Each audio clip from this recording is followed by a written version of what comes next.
Barchaga salom. Toshkent shahar hokimligi a'lochisi onlayn olimpiadasiga qanday qilib testbor.uz veb-sayti orqali ro'yxatdan o'tiladi? Keling buni birgalikda ko'rib chiqamiz. Olimpiadaga ro'yxatdan o'tish uchun birinchi bo'lib testbor.uz platformasiga kirib olamiz. Shundan so'ng ekranning yuqori tarafida o'ng tomonda joylashgan kirish tugmasini bosamiz.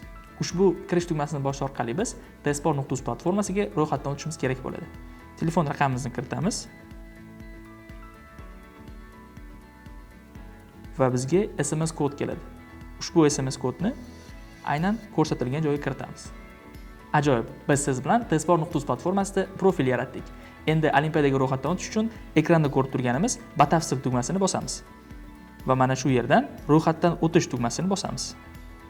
Ko'rib turganingizdek, olimpiadaga mana shu panel orqali ro'yxatdan o'tishimiz mumkin bo'ladi. Ism, familiyamizni kiritamiz va olimpiadada qatnashish tilimizni tanlaymiz. O'zbek yoki rus tillaridan biri. Shundan so'ng jinsimizni kiritamiz va tug'ilgan kunimizni. Manzil bo'limiga maktabingiz joylashgan manzilni kiritishingiz lozim. Misol uchun Olmazor tumani.